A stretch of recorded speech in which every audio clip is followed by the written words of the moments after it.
আসসালামু আলাইকুম। পরশমনিস kitchen and bakes YouTube চ্যানেলে আপনাদের সবাইকে স্বাগতম। আজকে আমি নিয়ে এসেছি রাইস পাকোড়া। তাহলে ফিরছি ইন্ট্রোর পর।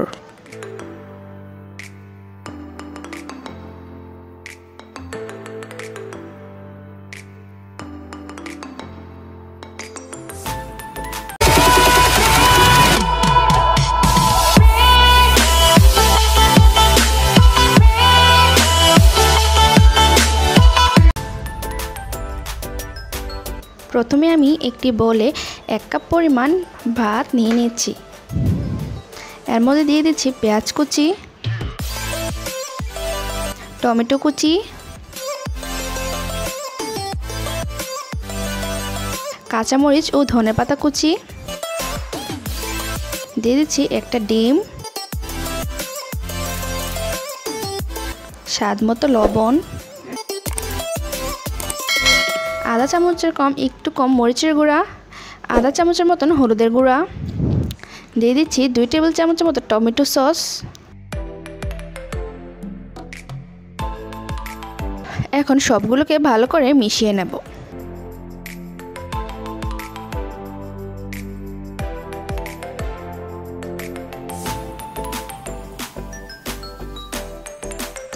ভালো করে মেশানো হয়ে গেলে এখন আমি এই উপকরণটাকে ব্লেন্ডারে দিয়ে আধা ব্লেন্ডার করে নেব। পুরোপুরি ব্লেন্ড করব না, একটুখানি পানি দিয়ে আমি ভালো করে ব্লেন্ড করে নেব।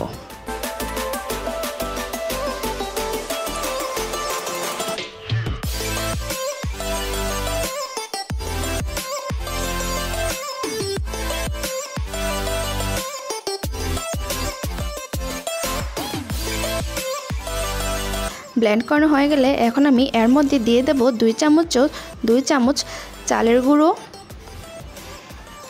আর দিয়ে দিচ্ছি 1 চা চামচ টমেটো সস। এখন সবগুলোকে ভালো করে মিশিয়ে নেব।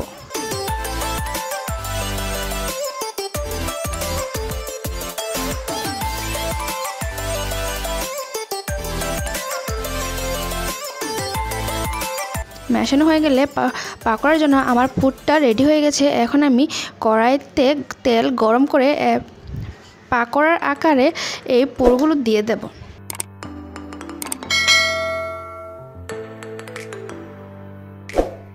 এখন পাকোড়াগুলোকে আমি উল্টিয়ে ভালো করে লাল লাল করে ভেজে নেব।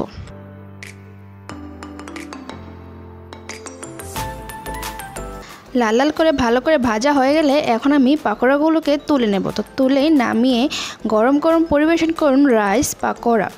তো আমার এই ভিডিওটা ভালো লাগলে প্লিজ লাইক, কমেন্ট এবং শেয়ার করতে ভুলবেন না, এবং আমার পরবর্তী ভিডিও আপলোড হওয়ার সাথে সাথে পাওয়ার জন্য চ্যানেলটাকে সাবস্ক্রাইব করে বেল আইকন অন করে পাশেই থাকবেন।